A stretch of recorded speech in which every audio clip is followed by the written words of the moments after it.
Escritura en el Salmo capítulo 7, verso 11. Dios es juez justo y Dios está airado contra el impío todos los días. Dios es juez justo, dice la Escritura, y Dios está airado, por cuanto es juez justo, contra el impío todos los días. Isaías 44, 24, por favor, si me acompaña. Isaías 44, versículo 24, dice la Escritura: así dice Jehová tu Redentor, que te formó desde el vientre. Yo Jehová, que lo hago todo, que extiendo solo los cielos, que extiendo la tierra por mí mismo. Me centro solamente en la primera parte del párrafo, Isaías 44, 24. Así dice Jehová, tu Redentor. Tenemos dos aspectos del mismo Dios. En un texto dice que Dios está airado, que Dios es juez justo, pero en el segundo texto que leímos dice la Biblia que Dios es Redentor. Por fin, ¿qué es entonces? Bueno, Dios es ambas cosas. Dios puede ser juez o Dios puede ser un redentor. Dios puede ser el que juzgue tu vida o puede ser también el que la justifique. El objetivo de este estudio será entender primeramente qué es que Dios sea juez, porque Dios nos ha llamado, y en segundo lugar entender qué significa que Él sea redentor, para que por último, en última instancia, tú tomes la decisión de con quién deseas encontrarte. Es decir, quién será el que tú vas a ver en aquel día. Este mensaje va dirigido a 4 tipos de personas. En primer lugar, a quienes han escuchado la palabra, la han aprobado y la han justificado, pero no se han arrepentido. Es decir, a aquellos que están de acuerdo con todo lo que se ha dicho, porque es parte de la Biblia, que asienten con sus cabezas, que en su corazón también dicen, sí, así es, mas sin embargo, no se han arrepentido. En segundo lugar, este mensaje va dirigido a los indecisos, que han visto lo que Dios ha hecho en su amor y paciencia con sus vidas, al dar su vida por ellos en la cruz, pero a pesar de eso no se han entregado a Él por evitar un compromiso. Es decir, personas que están debatiéndose entre la vida y la muerte, que están pensando, bueno, ¿lo hago o no lo hago? ¿Me entrego o no me entrego? ¿Digo no al mundo o me quedo así? ¿O ando un día así y otro día de esta otra forma? En tercer lugar, va dirigido a los que han experimentado un conocimiento de Dios y saben que es Salvador, Cordero de Dios que perdona por fe. Y por último, también a quienes vengan por primera vez, si alguien nos visita, para que sepan a quién enfrentarán en aquel día. Porque independientemente que tengas conocimiento o no de la palabra, enfrentarás al juez o enfrentarás al Redentor. No podrá haber una tercera opción. Tú elegirás si encuentras a un Dios que sea juez para ti o elegirás si encuentras a un Dios que sea redentor para tu vida. Vamos a pedir a Dios que nos ayude para entender este mensaje. Señor, te damos gracias en este día porque en verdad que tu voluntad, Señor, es que nosotros podamos conocerte y entenderte. Tú nos has hablado de manera muy clara, de manera muy expresa, Señor, durante las últimas semanas, quizá los últimos 2 meses. De una manera muy clara has hecho llamados particulares. De una manera que no puede quedar duda, Señor, en la vida de muchos. Tú les has hecho un llamamiento particular y personal para seguirte y para encontrarte. Sin embargo, Señor, tu palabra nos enseña que después de que tú pasaste hablando de arrepentimiento y llamando a las personas, después regresaste hablando de juicio y hablando de las consecuencias que vendrían a aquellos que escucharon, mas no tomaron decisiones. Hoy te pido que tú nos hables y nos ayudes a comprender esta parte que en tu ministerio siempre se dio, Señor. Háblanos, danos claridad, Dios mío, para poder entenderte como juez, pero también para entenderte como redentor. Ayúdanos, Señor, de forma que en nuestra mente queda claro el concepto del Dios que tiene este doble carácter perfectamente balanceado. Háblanos hoy, te ruego, en el nombre del Señor. Amén.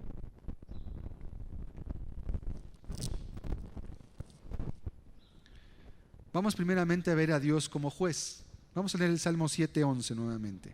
Salmo 7, versículo 11. Dice la Escritura de la siguiente forma: Dios es juez justo y Dios está airado contra el impío todos los días. Dios es juez justo. Y aquí nos deja ver un aspecto de la Escritura muy importante. Dios como juez está airado. La palabra airado quiere decir encolerizado. No significa que está ligeramente enojado o que está un poco molesto. La palabra airado quiere decir que Dios realmente está en contra de esa persona. ¿En contra de quién? Dice, en contra del impío.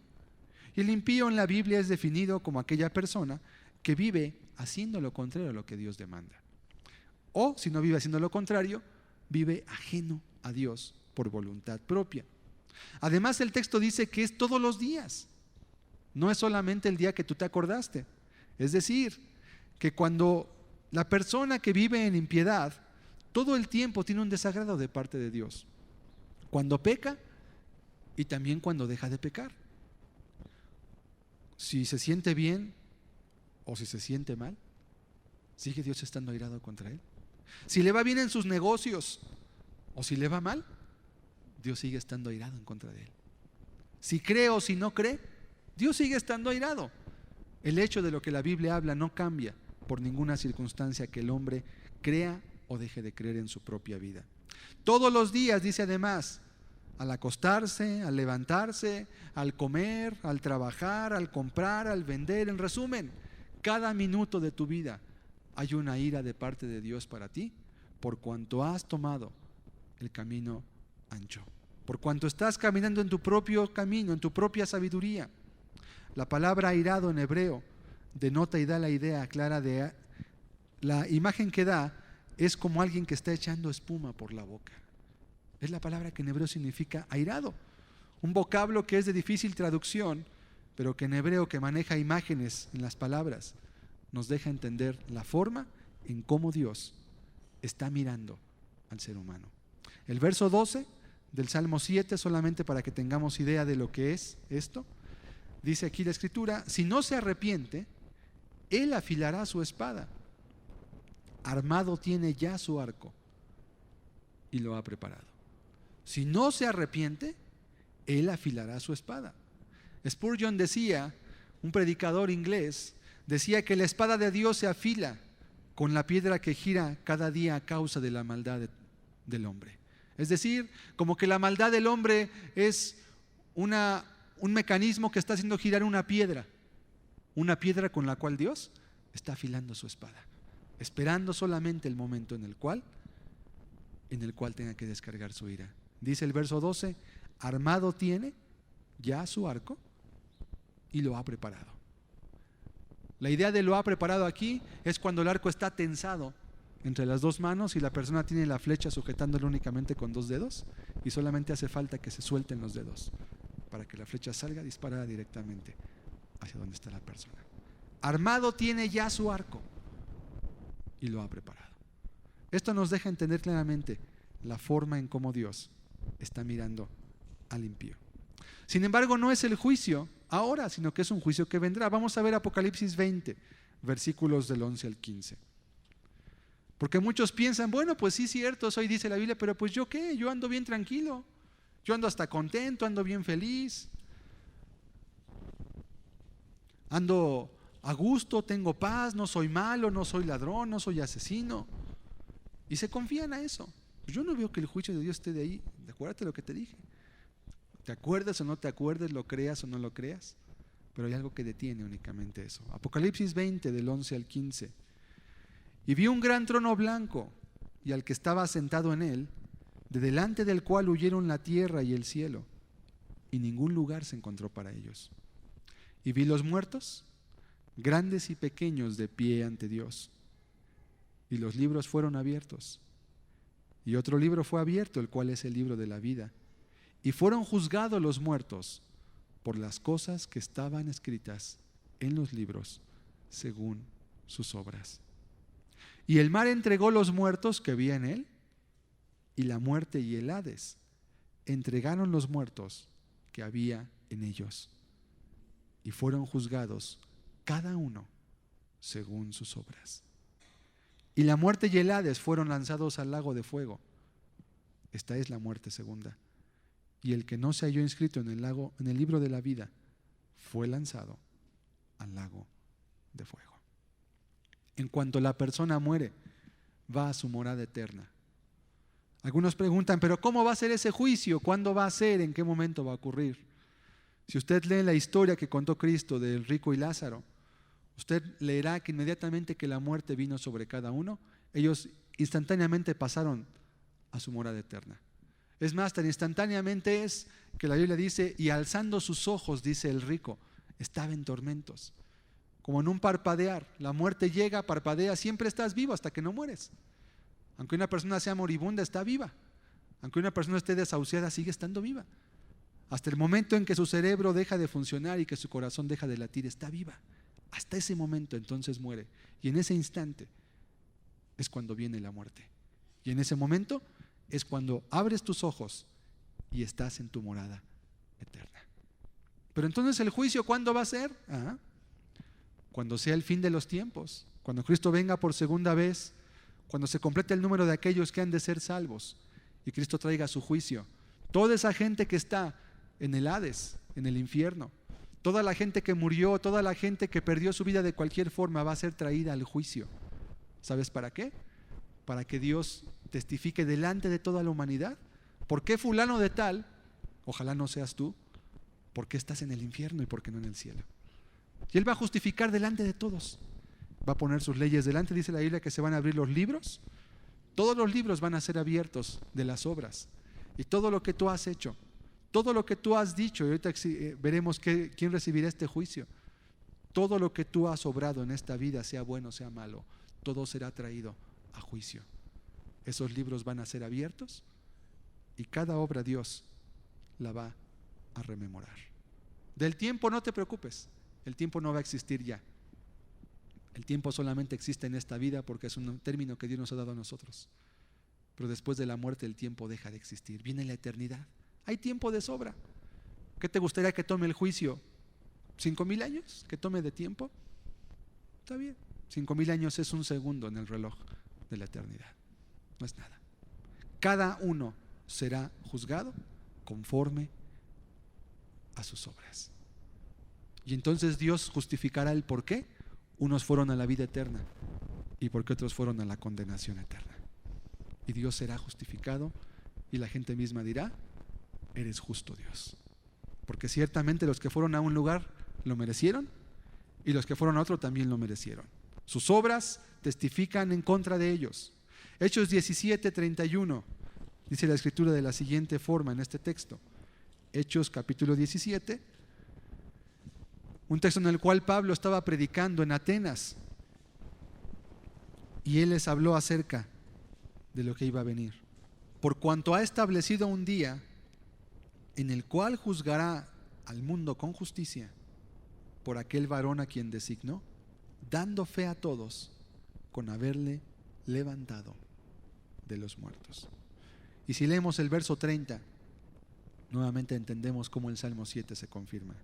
Pero Dios, habiendo pasado por alto los tiempos de esta ignorancia, ahora manda a todos los hombres, en todo lugar, y podríamos agregar, en cualquier tiempo que vivan o existan, que se arrepientan. ¿Y por qué tienen que arrepentirse? ¿Por qué tienes tú que arrepentirte y volverte a Dios y seguirlo? Porque Él ha establecido un día en el cual juzgará al mundo con justicia. Y si tú no te arrepientes de tus pecados, entonces la Biblia dice que el juicio será muy duro. Pero no será el Cristo que hemos leído en los evangelios. No será el Jesús del cual hemos aquí hablado, que llamó un día a Mateo. No aquel Jesús que llamó un día a Pedro con lazos de amor y que le preguntó, ¿me amas, Pedro? No será ese Cristo. Será el Cristo glorificado, que cuando Juan le vio, dice la Biblia, que cayó como muerto, que no pudo sostenerse delante de sus pies. Sí, hoy tenemos la idea de ver a Cristo, pero ahí te lo imaginas a lo mejor ahí en una crucecita colgado, te lo imaginas ahí puesto con una gotita de sangre en el costado. No, esos son caricaturas. el Cristo que nos va a juzgar, el Cristo que va a estar en ese juicio. Dice la Biblia que delante de él huyeron el cielo y la tierra y no se encontró lugar para ellos. Que los hombres que vivan en pecado dirán a las peñas, caed sobre nosotros. Querrán buscar la muerte, dice, pero la muerte huirá de ellos, porque tiene que venir el juicio. Ni la muerte te va a poder librar. Aquellos que piensan que muriéndose, que matándose van a acabar sus problemas, que equivocados están. Saltaron de la sartén para brincar al fuego solamente. Saltaron de un lugar malo para ir a un lugar peor todavía. Cuando Juan vio a Cristo el glorificado, el que va a juzgar, aunque Juan era un hombre santo, aunque Juan era un hombre que vivía en justicia y en rectitud, cayó como muerto, pues sus ojos eran como llama de fuego, sus pies eran como el bronce bruñido, es decir, como el bronce cuando sale de un horno y que se va a moldear, el bronce que está refulgente, que no puedes ni verlo. ¿Alguna vez has visto en una siderúrgica cómo sacan el acero cuando lo van a pulimentar, cuando lo van a trabajar, y cómo sale al rojo vivo que no puedes ni verlo? Los trabajadores ocupan llevar lentes muy oscuros como para soldar, para poderlo ver. No lo pueden ver porque lastima los ojos de tan refulgente que es el metal cuando está al rojo vivo. Bueno, el bronce, bruñido, brilla como si fuera una flama, pero es metal. Dice, sus pies eran como bronce bruñido, pies con los cuales va a pisar a los impíos, dice la Escritura en Isaías 66. De su boca sale una espada aguda, y dice la Biblia que su rostro brilla como el sol al mediodía. Intenta ver el sol al mediodía cuando está brillando en su esplendor. Intenta verlo. No lo hagas, te va a poder afectar la vista. No puedes verlo, te lastiman los ojos. No puedes dirigirle la vista. No puedes apuntar tus ojos hacia él. Tienes que agacharte, y solamente con verlo una décima de segundo te molesta y te lastima y te hace llorar los ojos. Ese es el Cristo que va a juzgar. No es el Jesús que dijo sígueme. Sígueme es ahora, sígueme es en estos días todavía, sígueme es mientras tienes vida. Pero si dejas pasar el tiempo y no tomaste la opción de seguir al Hijo de Dios, entonces encontrarás a este Cristo. En Hechos 10:42 dice la Escritura lo siguiente: y nos mandó que predicásemos al pueblo y testificásemos que Él es el que Dios ha puesto por juez de vivos y muertos. Cristo es el designado por Dios, no la religión, no el cura, no el pastor, ni los hombres de esta sociedad depravada. No van a estar ahí los psicólogos ni los sociólogos para decirte lo que era bueno y lo que era malo, que no existía realmente. No van a estar ahí las religiones para decirte que había reencarnación y que te esperes a la próxima reencarnación, que tendrás mejor oportunidad. Ahí van a estar también ellos siendo juzgados delante del Hijo de Dios. ¿Quién recibirá este juicio? Vamos a leer Juan capítulo 12, versículo 48. Juan capítulo 12, versículo 48. ¿Quiénes van a recibir este juicio? Hay quienes piensan, bueno, pues yo sí voy a ser juzgado, pero pues yo me he mantenido bien, yo he hecho esto. E inmediatamente empiezas a sacar la justicia propia. Dice este texto: el que me rechaza y no recibe mis palabras, tiene quien le juzgue. La palabra que he hablado, ella le juzgará en el día postrero. ¿Quién va a ser juzgado en primer lugar? Los que han escuchado y han rechazado su palabra. Rechazar su palabra no quiere decir que digas no quiero. Rechazar su palabra no quiere decir que te tapes los oídos y no la oigas. Rechazar su palabra quiere decir cuando tú escuchas el llamado de Dios a tu vida y no lo tomas. Lo desprecias, lo dejas pasar, lo haces a un lado, lo postergas, le das largas a Dios, pensando que Él va a estar siempre dispuesto a estirar la mano cuando tú le digas ya estoy listo, ya acabé de disfrutar mis pecados, ahora sí ya te quiero seguir, Señor. O ya me di cuenta que sí, el pecado no me conviene, ya te voy a seguir. Dice, la palabra que he hablado, ella le juzgará en el día postrero. Todas las predicaciones, estudios, exhortaciones, todas las advertencias que leíste en la Escritura, las que oíste pero que nunca pusiste por obra, serán un testigo en tu contra. Serán un testigo mudo, porque solamente estarán en tu memoria, pero Dios te va a recordar, mira, ¿te acuerdas que escuchaste? ¿Te acuerdas que ese día estaba ahí el predicador? ¿Te acuerdas que ese día estabas delante de un cassette o un disco de video y viste una predicación y escuchaste y entendiste y captaste y comprendiste que te estaba hablando? Sin embargo, te hiciste como el que no oías. Sin embargo, lo dejaste pasar. Dijiste, sí, Señor, tú sabes que sí, pero no ahorita. Después, sí lo voy a hacer, pero no hoy. Sí, Señor, yo estoy dispuesto, pero no en este momento, porque mira esto, aquello, y te acuerdas. La palabra que yo te hablé, ella te va a juzgar. ¿Te acuerdas que escuchaste que la salvación era mientras estabas en vida? Las evidencias serán demasiadas. Así como un asesino que dice yo no maté y le traen las ropas ensangrentadas y el arma con la que mató, le dicen, mira, aquí está tu obra. Y él dice, yo no fui. Y cuando le levantan las mangas, ahí está la sangre. ¿Que no fuiste? Ahí están las evidencias. Tú fuiste. No puedes negarlo. Sabías qué hacer y no lo hiciste. Usaste el entendimiento que Dios te dio, pero para escaparte. Usaste la sabiduría que Dios te proveyó en tu corazón y en tu mente, pues te creó a su imagen y semejanza, pero la usaste de una manera incorrecta. La usaste de una forma que no me glorificaba. La usaste de una manera que solamente te sirvió a ti, pero no a mí.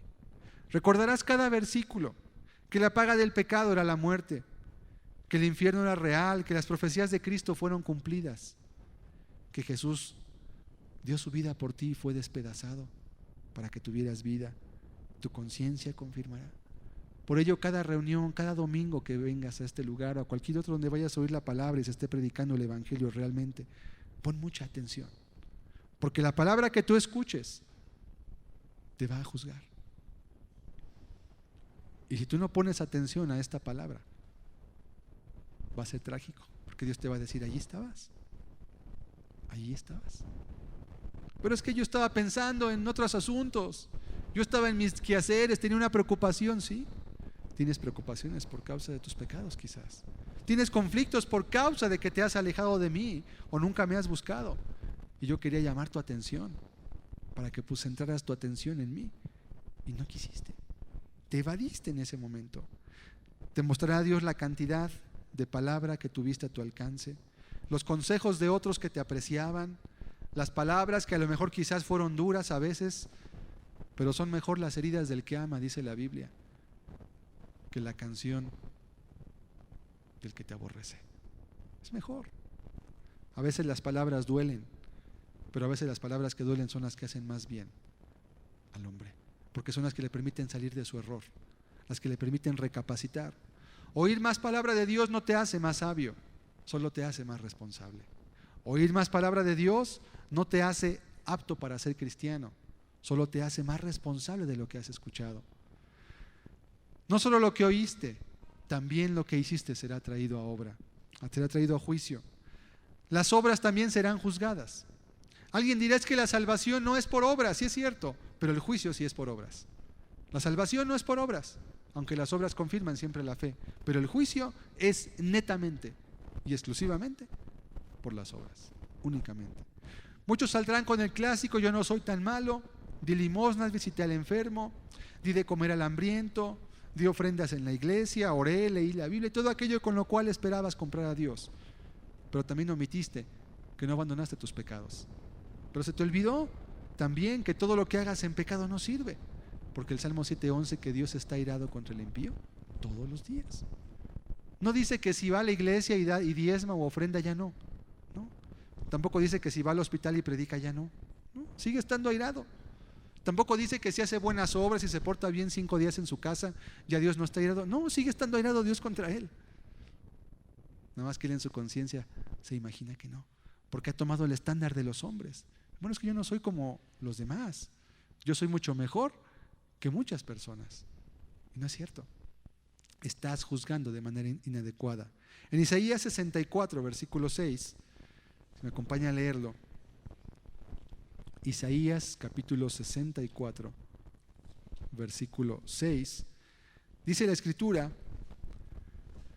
Si bien todos nosotros somos como suciedad y nuestras justicias como trapo de inmundicia. Si bien todos nosotros somos como suciedad. Este es el estado del hombre cuando está lejos de Dios.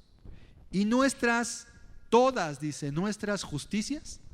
¿Cuáles son tus justicias? ¿Qué es lo que tú aduces en tu defensa cuando se dice que Dios va a juzgarte? Luego empiezas a sacar, bueno, yo he hecho esto, he ayudado a mis padres, un día le ayudé a una persona, otro día, a lo mejor un día fui Boy Scout, hice buenas obras, y un día le di de comer a esta persona y le ayudé a mi vecino que un día no tenía zapatos y le regalé unos, o a mi familiar que un día tuvo un problema y le presté dinero, y empiezas rápidamente a sacar, vienen las ideas. Ok, tus justicias, todas son como trapo de inmundicia, dice la Biblia. Cuando tú te justificas a ti mismo, cuando tú quieres ganar el cielo por tu cuenta, cuando tú quieres por medio de tus obras torcerle la mano a Dios para que Él no te traiga un juicio y te bendiga, estás exactamente en esta posición. Este versículo es el que se aplica. Todas las obras, así ve Dios la justicia del pecador, no sirve absolutamente de nada. Pero es que yo lo hice para Dios, es que yo tenía la intención realmente. No sirve. Imagínate el hombre, un ejemplo que he sacado a colación muchas veces. Imagínate el hombre que está adulterando y que su esposa sabe que está adulterando. Le llega con un ramo de rosas. Le dice, toma estas rosas. Las rosas en sí mismas son bonitas, son aromáticas, pero viniendo de quien vienen, se vuelven algo abominable. Se vuelven una burla, se vuelven algo asqueroso. ¿Qué hace una mujer cuando recibe semejante regalo? Lo menos que puede hacer es tirarlas a la basura, quitarlas de sí de en medio. Nada más el verlas le recuerda lo que su esposo hace.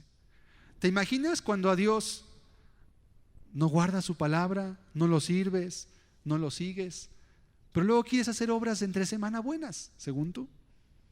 No, ya voy a portarme bien, ya voy a hacer esto, ya voy a hacer lo otro, ya voy a hacer aquello, ya voy a empezar a hacer con esto otro.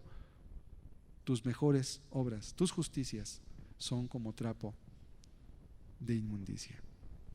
Y trapo de inmundicia es una expresión muy desagradable en el hebreo. Muy desagradable. Algo que es abominable. Para que tengas idea, es como si vas por la calle y te encuentras un perro muerto que ya está putrefactándose. ¿Qué haces tú cuando ves eso? Te cambias de acera, te bajas de la calle, te alejas lo más que puedes y aún desde lejos apesta, hiede. Así son las obras delante de Dios. Tus justicias, es que yo fui al hospital, Señor, es que yo le di de comer al hambriento, es que yo di ofrendas, yo di dinero, yo ayudé, no sirve. No hay nada que te pueda servir ni serte de ayuda. Las obras serán juzgadas. ¿Qué más será juzgado? Vamos a ver Hebreos 4, versículo 13. También la Biblia nos enseña que serán juzgadas las intenciones y los pensamientos. Y este es un punto en el cual muchos van a tropezar. Porque ciertamente el hombre busca de alguna manera evadir el ser señalado por otros como alguien malo. Entonces, ¿qué hace? Oculta sus pecados, se esconde, miente, engaña. Dice Hebreos 4, versículo 13: y no hay cosa creada que no sea manifiesta en su presencia. Antes bien, todas las cosas están desnudas y abiertas a los ojos de aquel a quien tenemos que dar cuenta. Fíjese bien cómo dice el texto, y es un texto que hace referencia al juicio de Dios. No hay cosa creada, tú fuiste creado por Dios, que no sea manifiesta en su presencia. Número uno, quiere decir que tu vida, que lo que tú eres, está constantemente delante de Dios. Dios te tiene en mente constantemente. Aunque tú no te acuerdes de Él, Él sí se acuerda de ti. Por eso tienes comida, por eso tienes pan, por eso a lo mejor gozas de salud. Tal vez tienes una familia, tal vez tienes muchas cosas. Todo está manifiesto en su presencia. Dice después, Antes bien, todas las cosas están desnudas y abiertas. Todas las cosas están desnudas y abiertas. Y si fuera ante cualquier persona, bueno, diríamos, bueno, pues ya, ¿qué? Pero nada más aquí dice, a los ojos de aquel a quien tenemos, es forzoso, no está sujeto a si quieres o no quieres, aquel a quien tenemos que dar cuenta. ¿Cuándo va a llegar ese momento? Cuando mueras. O cuando Cristo venga, si es que Él llega antes. El día que mueras, ese día, sabrás cuál es tu destino final. No solo lo que hacías, sino aún por qué lo hacías o por qué no lo hacías también. Muchas personas dicen, yo no soy asesino. Jesús dijo, el que aborrece a su prójimo ya es homicida. Yo no adulteré, dice el que codicia a una mujer. Adulteró en su corazón. Muchos dirán, yo no hice esto, no hice aquello, no hice lo otro. Yo no soy ladrón, yo no he robado. Pero codiciaste lo que no era tuyo. Te quejabas de Dios. Estabas siempre de malas porque no tenías las cosas que querías. Y en tu corazón, tú anhelabas lo que los demás tenían. No se los quitabas, no porque fueras bueno, sino porque tenías temor de las consecuencias. No te las quitabas no porque respetaras el derecho de los otros, sino solamente porque sabías que te podía traer graves consecuencias. Y por eso no lo hiciste. Bueno, Dios va a juzgar los hechos, pero no como los juzga la ley aquí. Aquí los hombres en sus tribunales juzgan los hechos y ocupan comprobarse los hechos. Tienen que venir un montón de pruebas y a veces los sistemas legales son tan corruptos que se enredan tanto en su sistema de probación que acaban no llegando a ningún lado. Tienen que probar todo de una manera fehaciente, de manera casi que se pueda repetir, y a veces no se puede. El juicio que los hombres hacen es muy incompleto y es muy limitado. Que además al ladrón pues lo juzgan por el delito que hizo el día que robó y que lo agarraron, pero antes robó muchas veces que no lo agarraron y por eso no lo están juzgando, nada más por el evento por el que lo atraparon.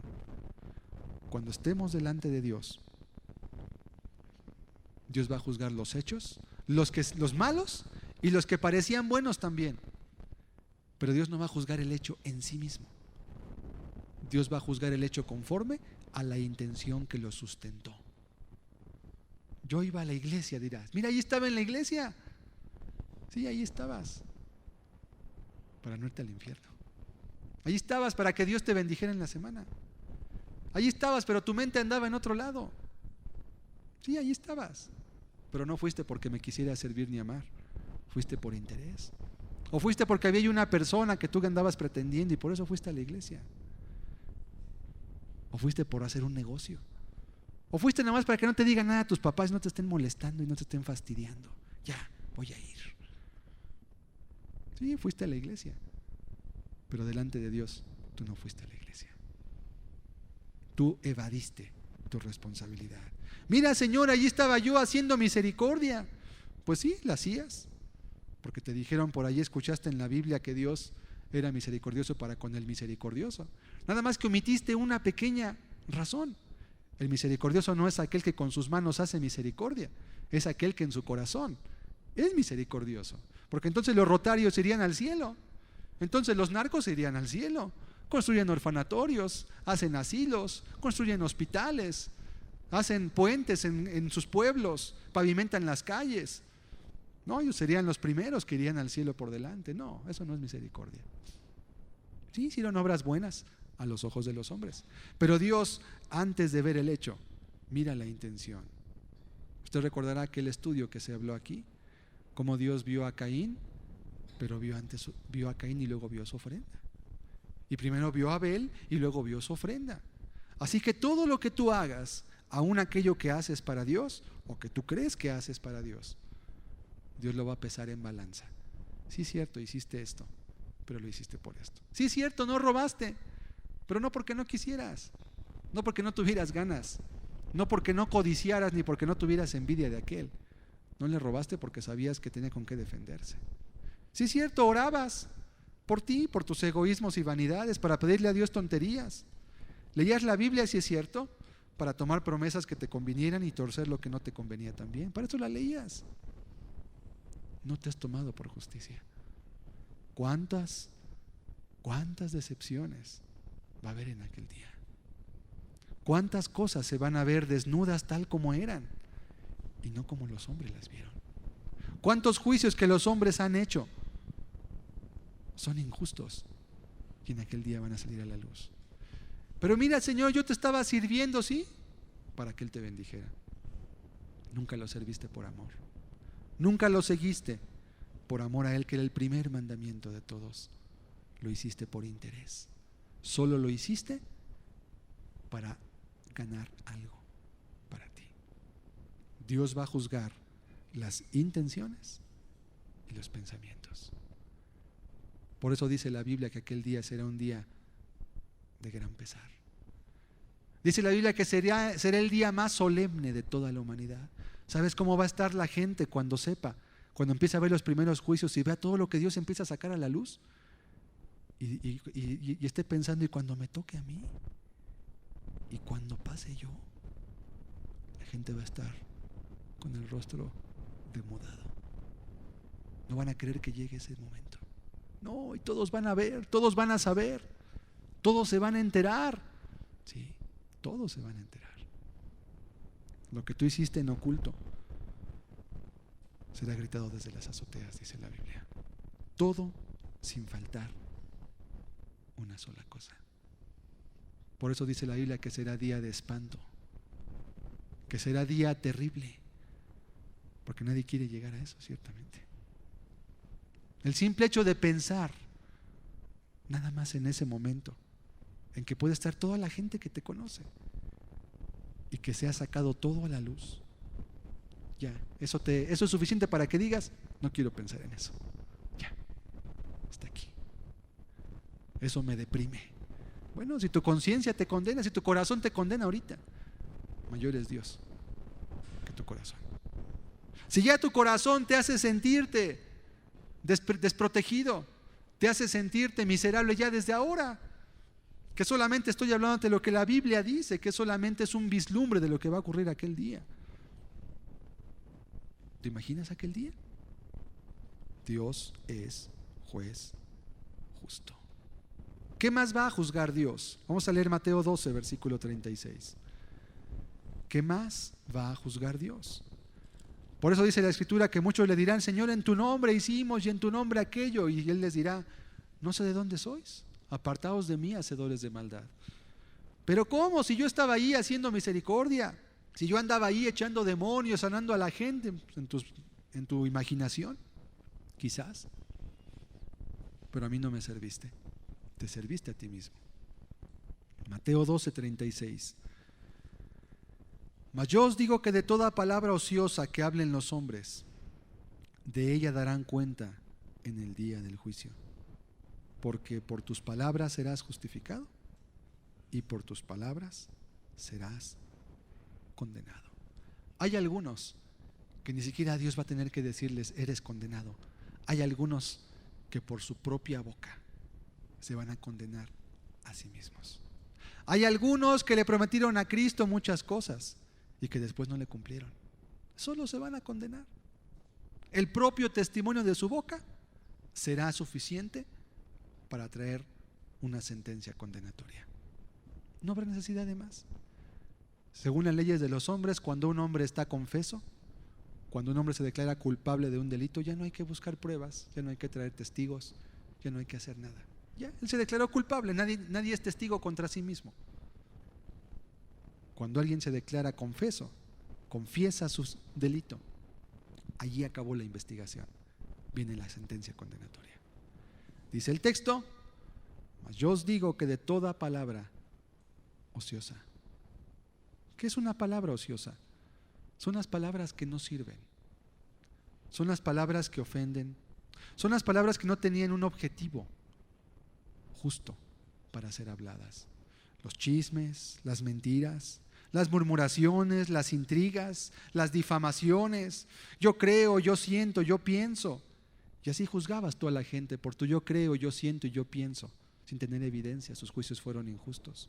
Y la Biblia dice que el que condena al justo o el que justifica al impío, ambos son igualmente abominables delante de Dios. ¿Y cuántas veces con tus palabras juzgas? ¿Cuántas veces quizás delante del mismo televisor la gente está juzgando a todos? Porque para eso es el televisor, ¿verdad? Para que estés juzgando ahí todo, a la gente, lo que dicen, lo que hablan, las acciones. Te estás juzgando a ti mismo, porque dice el verso 35 que el hombre bueno del buen tesoro del corazón saca buenas cosas. Así que si en tu corazón no hay un tesoro bueno, tus palabras van a ser conforme a lo que hay en tu corazón. Y por tus propias palabras serás condenado. Tú mismo, todo lo que hablaste, todo lo que dijiste, todas las palabras, las que te acuerdas y las que no te acuerdas también, todas serán traídas a juicio. Toda palabra ociosa que hablen los hombres, de ella darán cuenta. ¿Qué es dar cuenta? ¿Por qué dijiste esto? ¿Por qué dijiste aquello? ¿Por qué hablaste de esta forma? ¿Por qué no tuviste temor de Dios? ¿Por qué hiciste promesas que no ibas a cumplir? ¿Por qué engañaste a ese hombre? ¿Por qué engañaste a esa mujer? ¿Por qué difamaste a tu prójimo? ¿Por qué empezaste aquel chisme que no te constaba? ¿Por qué empezaste a esparcirlo por todos lados con gente que ni siquiera tenía que ver con él? ¿Por qué? Dime. Por tus palabras serás justificado y por tus palabras serás condenado.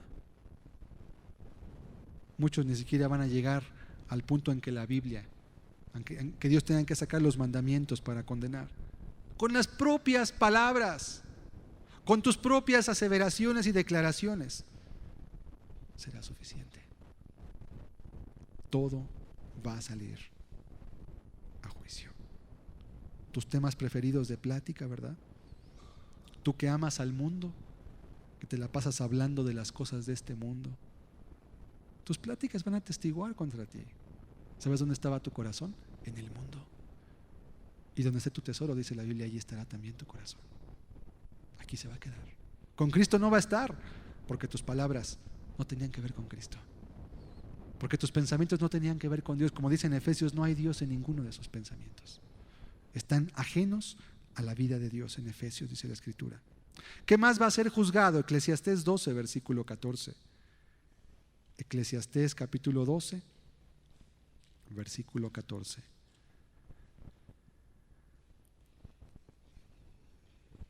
Porque Dios traerá toda obra a juicio, juntamente con toda cosa encubierta, sea buena o sea mala. ¿Qué más Dios va a traer a juicio? Los secretos de los hombres. Ah, cuántos secretos tienen los hombres, ¿verdad? Cuántas cosas que solamente ellos saben, o que solamente ellos y algún confidente o cómplice a veces es. Todo eso va a ser juzgado. Dios traerá toda obra a juicio juntamente con toda cosa encubierta. ¿Sabes? Ahí saldrán las impiedades de muchos, pero también saldrán las justicias de muchos. Aquellos que dice la Biblia que hicieron obras para Dios y que su diestra no supo lo que hacía su siniestra, que lo hicieron en silencio, que amaron, que sirvieron, que fueron abnegados, que se dieron por su prójimo, que sirvieron a su Dios, que se negaron a sí mismos por amor a otros y por amor a su Dios. Todo va a salir a juicio, lo bueno y también lo malo. Todo, sin excepción.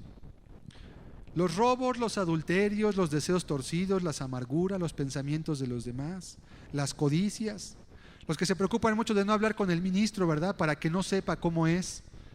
Aquel día será gritado desde las azoteas y todos sabrán, no solamente el ministro, todos sabrán. A los falsos cristianos se les va a caer el barniz de cristianismo que tenían. Predicaban a los demás y ellos no vivían. Lo que predicaban se sabrá en aquel momento. La doble vida, la mundanalidad, el egoísmo. Nunca te quisiste negar. Nunca quisiste ver por tu prójimo. Nunca quisiste dejar tus comodidades para ver al necesitado, al enfermo, al hambriento, al huérfano, al encarcelado, al reo, al pobre, al moribundo. Nunca tuviste tiempo. Y me refiero a tiempo cuando puedes. No que dejes de atender tus prioridades por hacer eso. Por eso dirán, Señor, Señor, Pero Él dirá: nunca os conocí. Yo no sé quién eres tú, no te conozco. Tus obras testifican en contra de ti. Así será el juez justo para todo hombre. Es terrible, ¿verdad? La escena.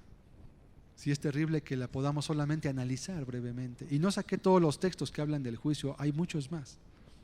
Hay muchos más todavía. Algún día podremos hablar en detalle del juicio ante el trono blanco. Pero esto solamente es un vislumbre, es un panorama general de lo que va a ser juzgado en aquel día. Dios va a estar como juez. ¿Cómo va a estar Dios como redentor? ¿Qué es un redentor? Un redentor es alguien que compra lo que no vale. Un redentor es alguien que rescata lo que no tenía esperanza. O también alguien que liberta lo que estaba esclavizado. Eso significa la palabra redentor. Puede ser redimido de la esclavitud, puede ser redimido de una vida sin esperanza, puede ser redimido de una vida que no tenía ya ningún valor, a veces ni ante los ojos de los hombres incluso. Vamos a ver Tito capítulo 2, versículo 13. Veamos ahora cuál es la perspectiva de aquel que tiene a Dios como redentor, lo cual se vive desde hoy, por cierto. Tito capítulo 2, versículo 13 y 14. Aguardando la esperanza bienaventurada y la manifestación gloriosa de nuestro gran Dios y Salvador, Jesucristo, quien se dio a sí mismo por nosotros para redimirnos de toda iniquidad y purificar para sí un pueblo propio, celoso de buenas obras. En primer lugar, dice el texto en el verso 13 que estamos aguardando la esperanza bienaventurada. Hay una esperanza que lleva al cristiano a vivir su cristianismo. Algunos piensan: ¿cómo puede el cristiano vivir así? No hacen nada, no se divierten en nada, no disfrutan el mundo. Bueno, según tú, el mundo no se disfruta a la manera de que los hombres impíos dicen, se disfruta a la manera que Dios te lo dice. El cristiano, el que está redimido, tiene una esperanza bienaventurada. Tiene una esperanza que le hace caminar, tiene una esperanza que le hace seguir dando pasos, que le hace continuar en su modo de vida, que también lo ayuda para mantenerse alejado del pecado, porque ya entendió que la paga del pecado es la muerte y que el pecado, aunque es atractivo, es sumamente atractivo. Sin embargo, la factura que pasa después es desproporcionada a lo que te dio. Es decir, vas a pagar muy caro el momento que viviste de placer. El momento que viviste de felicidad, entre comillas, te va a costar demasiado. Es un mal negocio, es un mal trueque. Estás pagando muy caro algo que no lo vale. Hay una esperanza bienaventurada. Sí, Señor, aquí abajo puede haber persecuciones, aquí abajo puede haber escaseces, aquí abajo puede haber dificultades, aquí abajo puede haber muchos problemas, va a haber mucha oposición de parte de hombres impíos por causa de vivir el cristianismo, pero prefiero tener esa esperanza bienaventurada. Aquella esperanza que ni aun la muerte puede quitarla. Dice el verso 14, quien se dio a sí mismo por nosotros para redimirnos de toda iniquidad. El que tiene a Dios como redentor ha sido redimido de sus iniquidades. Es decir, ha sido rescatado de la culpa del pecado, pero no solo de la culpa, también del poder del pecado sobre su vida. El perdón no solamente es perdonar. Perdonar en la Biblia, aphesis en griego, quiere decir quitar la culpa, pero también quitar la autoridad, romper el yugo que el pecado tenía, que Satanás a través del pecado tenía en la vida de la persona. Cuando Dios perdona, Él rompe el yugo y también limpia la conciencia y el corazón. ¿Qué queda entonces? Una esperanza bienaventurada, una esperanza de mucho gozo, una esperanza de libertad, que solamente lo que vive el cristiano hoy es una prerrogativa o es un adelanto de lo que está por venir. Si hoy puedo disfrutar la presencia de Dios, si hoy puedo arrodillarme y orar y Dios puede visitarme y bendecirme y amarme, ¿qué será aquel día? Si hoy tengo libertad porque Dios me hizo libre, ¿qué será en aquel día? El verso 11 dice: porque la gracia de Dios se ha manifestado para salvación a todos los hombres. La gracia es el favor inmerecido al arrepentido que cree en Él y confía en que ese sacrificio es el pago completo por sus pecados. Cuando alguien arrepentido viene a Cristo y le es revelado el Cordero que quita el pecado del mundo en la cruz, muriendo por Él, pagando sus culpas, en ese momento dice que la gracia de Dios se manifestó para Él. La gracia de Dios ya se manifestó a todos, a toda la humanidad, pero no se ha aplicado a todos. La gracia de Dios está como algo que está a tu alcance, que lo puedes alzar la mano y tomarlo, pero muchos hombres, por puesto que están ciegos, no pueden verlo y no lo toman. Y se pasan de largo. Y pasan viviendo la vida como si lo único que hubiera en esta vida fuera comer, pensar, dormir, jugar. Y pasan de largo porque están ciegos, porque el príncipe de este mundo ha cegado el entendimiento de los incrédulos, para que no les resplandezca la luz del Evangelio. He ahí por qué muchos serían salvos por la locura de la predicación, porque Dios traería juntamente con la predicación la gracia y el poder para quitar la venda espiritual de los ojos del hombre, a fin de que pueda ver si mi Dios me está esperando, si Dios siempre ha estado cerca de mí y yo pensé que estaba lejos de mí.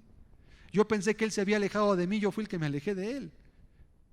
Yo pensé que Él no me daba oportunidad y yo soy el que nunca le he dado oportunidad. Yo soy el que me ha alejado de Él. Verso 12, enseñándonos que te enseña esa gracia cuando la recibes a Cristo, cuando Cristo es tu Redentor, que renunciando a la impiedad y a los deseos mundanos, vivas en este siglo sobria, justa y piadosamente. Esa gracia no solo te perdona, además te da libertad para amar y para ser sobrio y justo en esta vida. Sobrio quiere decir dueño de ti mismo. Sobrio es la palabra contraria a ebrio. Un ebrio no tiene control ni de sus movimientos, no tiene control de sus pensamientos, no tiene control de su boca. Habla tonterías, habla incoherencias, camina todo chueco, no funciona bien, está fuera de control. El que es sobrio es dueño de su mente, es dueño de sus palabras y es dueño de sus acciones. Que vivamos en este siglo sobriamente. ¿A qué te invita la sociedad? A que vivas como un ebrio, a que te abandones a tus pasiones, a que vivas como si fueras un ser irracional, solamente satisfaciendo tus deseos. Ok, la gracia de Dios te enseña, número uno, que renuncies a la impiedad. No, Dios no te va a quitar tus pecados, tú vas a renunciar a ellos. Es que Dios no me quita, ya le dije a Dios que venga y no me quita los pecados. No, ni te los va a quitar, tu espera es vana. Tú vas a renunciar a ellos y Dios solo te va a ayudar para que puedas vencer en esa lucha. Pero no, Él no te va a quitar nada, pues tú eres el responsable de ellos. Faltaba que ahora Dios sea hasta responsable por tus pecados. No, discúlpame, tú eres el responsable por ellos. Cometiste pecados, te volviste esclavo, tienes una lucha por delante. Cometiste pecados, te trajeron consecuencias. Dios te puede perdonar el pecado, pero las consecuencias se van a quedar. Esas no se borran nunca, jamás se borran durante esta vida si Él no te redime. Y además que renuncies a los deseos mundanos, los deseos que se oponen a la voluntad de Dios. Eso quiere decir el texto. Lo que sea, que se oponga a la voluntad de Dios, lo que sea. Pueden ser cosas que sean pecado y también cosas que no sean pecado, incluso. Dios nos enseña a eso. Primera de Pedro 1:18 dice la Escritura: sabiendo que fuisteis rescatados de vuestra vana manera de vivir, la cual recibisteis de vuestros padres, no con cosas corruptibles como oro o plata, sino con la sangre preciosa de Cristo, como de un cordero sin mancha y sin contaminación. Quien tiene a Cristo como Redentor es rescatado o redimido ¿de qué? De su vana manera de vivir. Si tus padres no fueron cristianos, ellos no te enseñaron una manera de vivir recta. Te enseñaron a vivir como ellos les pareció que era justo. Y casi siempre te enseñaron mal. Quizás algunas cosas bien, pero muchas otras mal, sobre todo las principales. ¿Ok? Cuando tú tienes a Cristo como Redentor, Él te rescata de esa vana manera de vivir. ¿Qué te enseñan en la sociedad? ¿Qué te enseñan tus padres cuando no tienen un Dios? Una vida egoísta. Vive para ti, vive para tu bienestar, vive para tu placer. Dios te rescata de eso también. De tal manera que ahora puedes vivir tomando primero a Dios, en segundo lugar a los demás y en último lugar a ti. Buscando siempre el bien de otros, buscando la gloria de Dios en cada uno de los actos de tu vida. Gálatas 1:4. ¿Qué más? Y además, no es cierto que por vivir de esa manera es que el hombre se mete en severos problemas para con su propia vida. No es cierto que por vivir en su egoísmo el ser humano está completamente destruido en su mente y en su corazón. Gálatas 1:4, el cual se dio a sí mismo por nuestros pecados para librarnos del presente siglo malo, conforme a la voluntad de nuestro Dios y Padre. Cuando tienes a Dios como Redentor, Él te libra de la influencia dañina del presente siglo. ¿A qué me refiero con influencia dañina? Me refiero a que tienes la manera de pensar correcta para evaluar lo que te ponen delante. Un ejemplo solamente. En este mundo la publicidad es una parte trascendental de la misma. Todo lo que se vende tiene que publicitarse para que tenga éxito. La publicidad es mucha, te bombardea por todos lados, te incita a que compres cosas que muchas veces no ocupas. Cuando tú tienes a Cristo como Redentor y tienes tus metas bien puestas en Dios y en la eternidad, sabes perfectamente y entiendes perfectamente lo que necesitas y lo que no necesitas. Cuánta gente me he encontrado en estos días de crisis. Tienen severos problemas con las deudas. ¿Y sabes por qué tienen problemas con las deudas? Porque nunca tomaron en cuenta a Dios para hacer uso de su dinero. Porque usaron su dinero de una manera descuidada.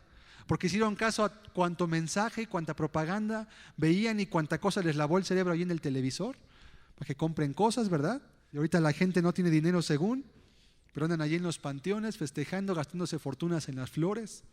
Y viene Navidad y la gente va a comprar un montón de juguetes innecesarios e inútiles para sus hijos, porque la televisión les lava el cerebro a los niños que saben que dominan a sus padres, y se va a hacer un gasto espantoso. Aunque estemos en crisis, eso no va a acabar. La gente va a continuar gastando. Si son los 15 años de tu hija y dice el cumpleaños de tu hijo, te vas a endrogar y te vas a endeudar, no importa que no tengas ni para comer. Y luego vas a andar ahí sufriendo. Y luego vas a andar ahí llorando y pidiéndole a Dios que te ayude y dando vergüenza, pidiéndole a la gente prestado, porque tenías dinero, pero lo mal utilizaste. ¿Sabes por qué? Porque estás cautivo de este siglo malo. Porque la sociedad te manipula. Porque si no haces lo que te dice tu familia o la gente, te sientes mal. Y eres como un títere que te están manejando desde arriba. Te están manipulando, haces todo lo que los demás dicen que hagas. No, ¿cómo mi hijo se va a quedar sin este juguete? No, ¿cómo mi hijo no le voy a hacer su fiesta? No, ¿cómo no voy a hacer la graduación, el bautizo, lo que sea? Estás cautivo del presente siglo malo. Entiéndelo, estás atrapado. Y es más, tan atrapado estás que no sigues a Cristo porque te importa más lo que piense tu familia de ti que lo que piense Dios de ti. No has conocido a Dios. Cuando Dios redime tu alma, también te redime de todo eso. Y ya dejas de estar pensando qué digan los demás. Tu mente es clara para saber qué ocupas y qué no ocupas. No, mis hijos no ocupan tener estas cosas. Yo no ocupo comprarme esto. Pues sí, lo tienen todos, pero ¿qué? A mí no me hace falta. Mi gozo y mi paz están en Cristo, no en tener esto, ni aquello, ni lo otro, ni lo demás allá. Libra tu mente de la influencia del presente siglo malo. Ahí está la gente buscando las cosas, buscando el dinero, buscando la comodidad, buscando los mejores coches, las mejores casas, la mejor ropa, pensando que cuando lo tengan van a ser felices. Y nunca pueden hacer nada. Nunca pueden hacer nada, porque están cautivos. Participan de los pecados de esta generación. El que Dios, aquel cuyo Dios ha redimido, aquel al cual Dios ha redimido, tiene otra ciudadanía y sabe que va de paso. Y sabe que va de paso. Cuando te vas de vacaciones a un lugar, ¿compras casa en ese lugar donde te vas a ir de vacaciones? Te compras ahí un coche para andar ahí, lo emplacas con las placas de ahí. Te vas a ir 7 días de vacaciones. ¿Compras coche? ¿Compras casa? ¿Buscas trabajo para 7 días? Pues no, vas de vacaciones. Sería muy insensato, ¿verdad? Bueno, en este mundo vas de paso. ¿Cuánto vas a vivir? ¿Dónde está tu hoja donde dice que vas a vivir los próximos 5 años para que hagas todas las metas que quieres hacer? ¿Dónde está tu hoja? ¿No la tienes firmada por Dios? Déjame decirte que la muerte está cerca de ti. Y tú ni cuenta te has dado, porque en este mundo pensar en la muerte es de mala suerte. Y si piensan en la muerte es para burlarse de ella o para adorarla como lo hacen en este día. ¡Qué mal! Estás cautivo de este siglo malo. ¿Sabes que la Biblia te lleva mucho a pensar en la muerte? Dice la Escritura que la cuenta que los hombres no saben hacer. La única cuenta en la cual los hombres nunca les salen las matemáticas es cuando cuentan sus propios días, porque nadie quiere contar esos. ¿Sí? Cuentas tu dinero, cuentas cuánto traes en el banco, cuentas cuánta ropa tienes, cuántas cosas tienes, pero nunca te has puesto a contar tus días. ¿Te has puesto a pensar cuántos días más vas a vivir? ¿Sabes por qué no lo has hecho? Porque estás cautivo bajo este ciclo. Porque en este mundo la sociedad te lleva a pensar y a vivir como si nunca te fueras a morir. ¿Y para qué quieres 4 casas? ¿Qué vas a vivir en todas? Ahí se van a quedar. Tú solamente ocupas 2 metros de tierra por 3 de profundidad. Es todo lo que te hace falta. No ocupas más. Ahí te vas a quedar. Ahí se van a quedar tus restos. Y tu alma, por la que nunca te preocupaste, va a ir a dar cuentas delante de Dios. Y todo el precioso tiempo que ocupaste en las cosas de este mundo, porque tu mente estaba cautiva, dirás: ¿cómo no dediqué tiempo a estas cosas? ¿Cómo no ocupé mi tiempo en esto, en aquello, en lo otro? Aquel que está redimido prescinde de aquello que no le sirve para agradar a Dios. Las costumbres vanas, la avaricia, el televisor, la comodidad, las metas vanas de este mundo, fuera. Pero que la familia va a decir, pues también fuera con la propia familia. Si se va a oponer, tengo que elegir, no puedo servir a 2 señores. Sí, los amo, los respeto, los visito, pero tú no vas a normar mi vida ni la de mis hijos. Yo voy a dar cuentas por ellos. Es mi responsabilidad. Gálatas 3, versículo 13. En este mismo texto se nos enseña por qué el que está redimido está libre del presente siglo malo. Gálatas 3:13. Cristo nos redimió de la maldición de la ley, hecho por nosotros maldición. El que está redimido también está libre de la maldición que viene por romper la ley. La maldición por romper la ley era, usted puede leer en Deuteronomio 28, no lo vamos a leer ahorita, qué maldiciones vendrían sobre aquellos que dejaran a Dios por causa de sus pecados. Y miren toda una lista grandísima. Maldito serás en el campo, maldito serás en la ciudad, serás maldito en tu entrar, maldito en tu salir, maldita tu arteza de amasar, maldito tu campo y tu sembradío, todos maldición, maldición, maldición, maldición, maldición y maldición, por todos lados. Okay. Cristo, al que está redimido, lo libra de esa maldición, de la maldición que vendría por romper la ley. No, la ley no es una maldición, hay que leer bien. Hay que leer la gramática del texto. Nos redimió de la maldición de la ley. No dice nos redimió de la ley que es maldición. No. De la maldición que viene, por eso dice, hecho por nosotros, maldición. La ley es una bendición para tu vida. ¿Es malo no robarás? ¿Es malo no adulterarás? No, la ley es buena. La ley es santa, es justa y es buena. Pero cuando tú rompes la ley, viene una maldición a tu vida. Ahí sí, de esa maldición sí cuídate. De esa maldición sí ten mucho cuidado. De esa sí ten miedo. Porque esa maldición la da Dios. Y cuando Dios maldice, nadie puede quitar esa maldición. La paga del pecado es la muerte. Cristo murió en aquel madero, en aquella cruz, y Él se hizo a sí mismo maldición.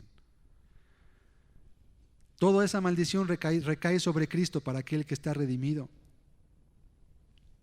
Y entonces tiene libertad. Colosenses 1:14. Colosenses capítulo 1, versículo 14. En quien tenemos redención por su sangre, el perdón de pecados. Redención por su sangre. La sangre derramada de Cristo en la cruz es lo que hace posible esa redención en nuestra vida. Cuando alguien lo razona, se arrepiente, lo cree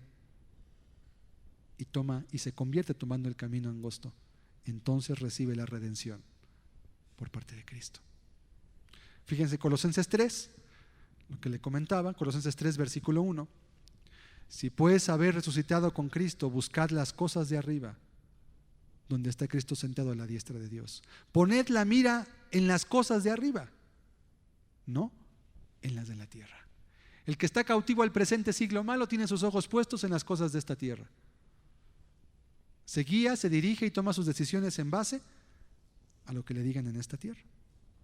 El que está redimido con Cristo tiene su mira, su meta en las cosas de arriba. ¿Qué significa eso? Que sus metas están puestas en las cosas de Dios. Qué importante es. Si Dios no te redime, mi amado amigo que estás en este día aquí, si Dios no redime tu alma, vas a vivir el resto de tus días siguiendo la corriente de este mundo. Vas a continuar toda tu vida siguiendo la corriente y te vas a extraviar. Y lo peor es que no vas a saber ni por qué, porque según tú hiciste todo bien, porque según tú hiciste todo de la manera correcta. Qué terrible. Colosenses 2:14, anulando el acta de los decretos que había contra nosotros, que nos era contraria, quitándola de en medio y clavándola en la cruz. Cuando alguien es redimido, Cristo toma el acta de tu deuda y la clava en su cruz, y Él dice: pónganlo a mi cuenta, yo pago las deudas de Él. Eso es la redención. Esto hace Dios como redentor, no como las religiones que oran, liberan, aceptan a Jesús y todo sigue igual. Cuando Cristo libera, cuando Él redime, Él hace una obra perfecta en el corazón del hombre. Él hace una obra que no puede ser hecha de otra forma, solamente de esta forma. Y cuando el hombre es redimido, es cuando puede entonces tener a Dios, ahora a Cristo como redentor.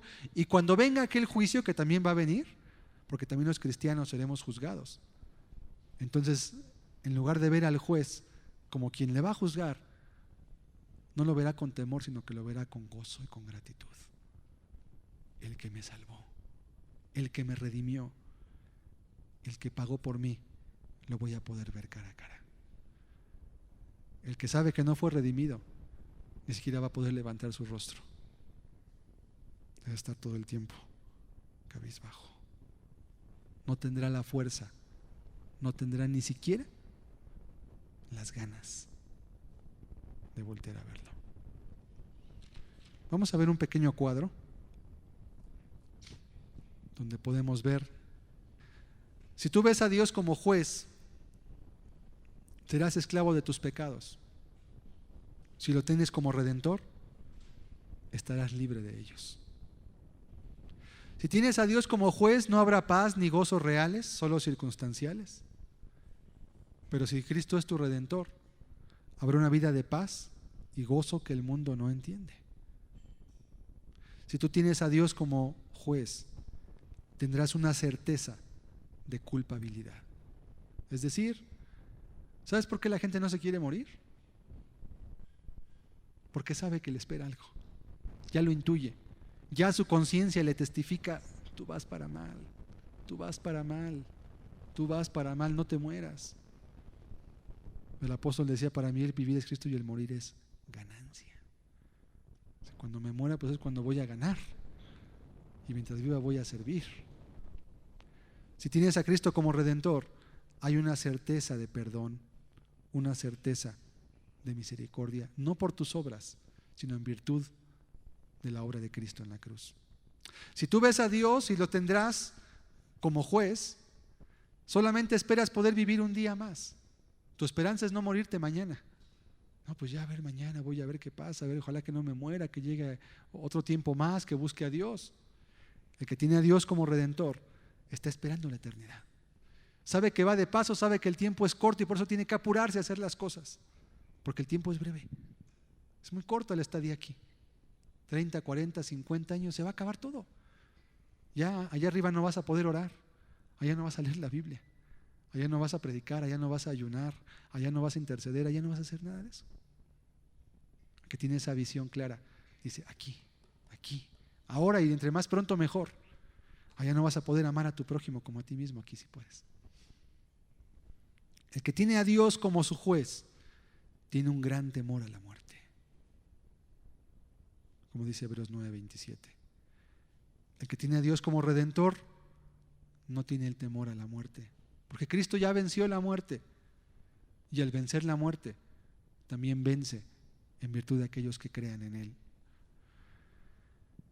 Si tú tienes a Dios como juez, tu vida es egoísta y mezquina. Si Dios es tu redentor, eres libre para amar y para servir. Tienes libertad para hacer lo que la Escritura te demanda. Tienes libertad para cumplir el primero y el segundo mandamiento. Si cumpliendo esos dos, cumples toda la ley de Dios. Porque el mandamiento principal es el amor. Y el que ama, cumple toda la ley. Si tú ves a Dios, si tú verás a Dios como juez, tienes un temor de encontrarte con Dios, como leímos en el día del juicio. Pero si tienes a Dios como redentor, anhelas verlo cara a cara. Si tienes a Dios como juez, estarás separado por Él, estás separado de Él por el pecado en esta vida. Si lo tienes como redentor, tienes comunión con Dios y hay un testimonio a tu espíritu de lo que Él ha hecho en tu corazón. Si tú tienes a Dios como juez, tu conciencia está atormentada constantemente, no tienes paz. Dice en la Escritura en el Salmo 14, no hay paz, dijo mi Dios, para el impío. Sin embargo, tienes a Dios como redentor, tu conciencia está libre. Justificados pues por la fe, dice la Escritura, tenemos paz para con Dios. Por último, si tienes a Dios como juez, hay una impureza moral interna o externa. Si tienes a Dios como redentor, hay una vida santa, una vida en santidad que agrada a Dios. La pregunta es muy sencilla: ¿a quién quieres ver tú? ¿A quién quieres encontrar? ¿Sabes qué es lo mejor de todo esto? Que tú puedes elegir. Y de hecho, tú vas a elegir. Yo sé que el panorama es muy sombrío de ver a Dios como juez, pero créeme que no te estoy diciendo ni siquiera la cuarta parte de lo que sea. Y también el panorama de ver a Dios como redentor es muy halagüeño, es muy edificante. Pero también créeme que no te estoy diciendo ni la centésima parte de lo que será. La pregunta es muy sencilla: ¿a quién quieres encontrarte tú? Creo que no hay ninguna otra decisión en tu vida que puedas tomar. Lo recalco, lo dije hace 15 días. No hay ninguna decisión más importante que puedas tomar que esta. Porque de esta va a depender tu vida aquí y también por la eternidad. Va a depender tu vida aquí y por la eternidad. Cerremos nuestros ojos, por favor.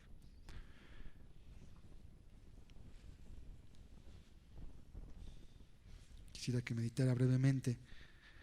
¿A quién quieres encontrarte? Es una pregunta que tienes tú que responderte.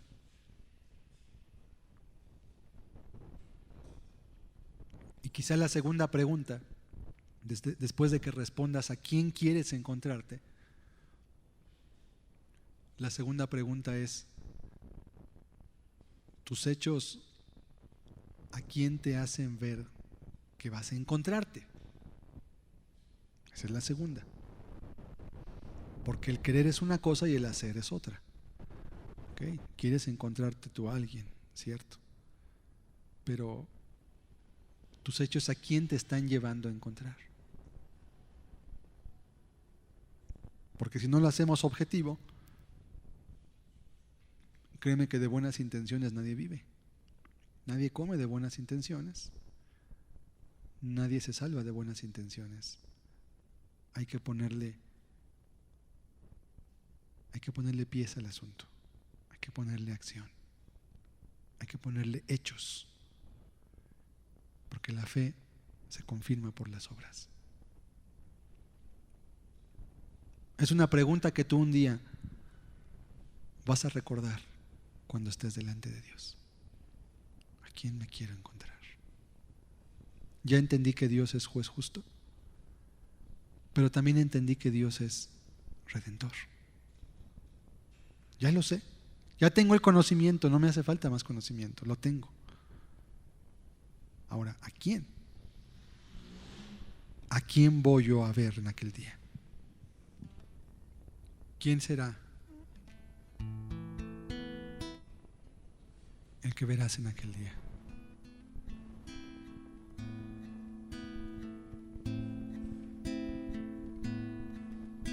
¿El juez o el redentor?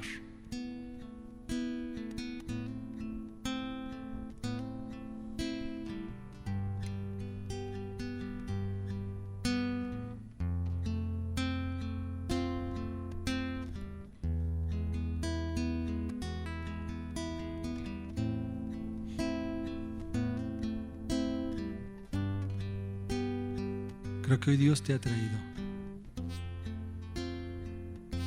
para que pienses y tomes una decisión al respecto.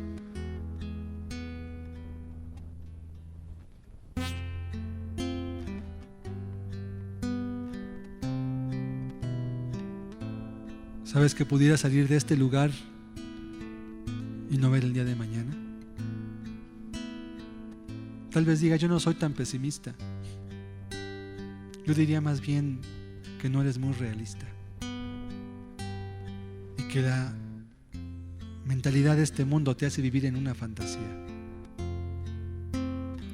donde haces planes y ni siquiera sabes si vas a poderlos cumplir.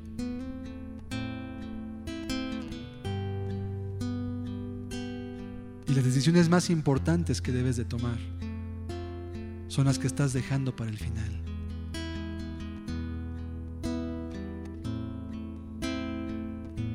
Y no sabes quizás que como aquel hombre rico que es llamado en la Biblia como el rico insensato,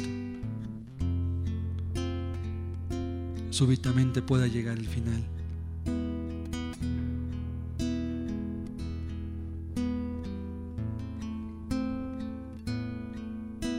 Delante de su trono todos habremos de estar. Delante de su trono familias y naciones habrá. Los libros serán abiertos. Qué gozo si en el de la vida estás. Más llanto y dolor eterno si descubres que a la izquierda estás. Entonces podrás ver aquel que fue traspasado por ti. Entonces podrás ver que reina con poder. Entonces podrás ver aquellos que no quisieron oír, como inevitablemente llega a su fin.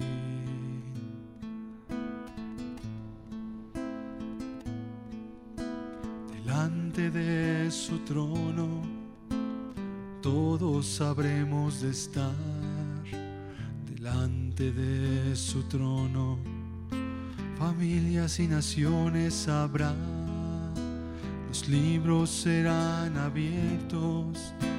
Qué gozo si en el de la vida estás. Más llanto y dolor eterno si descubres que a la izquierda estás. Entonces podrás ver aquel que fue traspasado por ti, entonces podrás ver que reina con poder.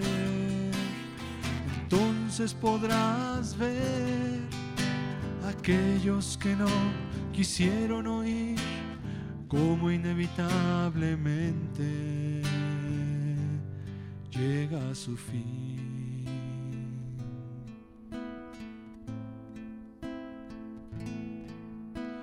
Delante de su trono todos habremos de estar. Delante de su trono a su mirada nadie escapará. Los libros serán abiertos, qué gozo si en el de la vida estás. Mas llanto y dolor perpetuo si descubres que a la izquierda está. Entonces podrás ver aquel que fue traspasado por ti. Entonces podrás ver que reina con poder. Entonces podrás ver aquellos que no quisieron oír, como inevitablemente llega a su fin.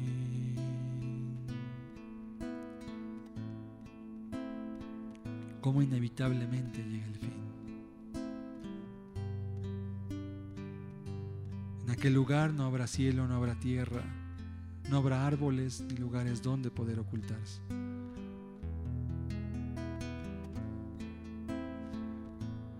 Los libros serán abiertos, dice el texto. Y aquellos que saben que Dios será juez solamente tendrán una expectación de juicio y de hervor de fuego. Pero aquellos que hayan sido justificados y redimidos tendrán una expectación de vida eterna, de gozo y de paz perpetua en la presencia de Dios.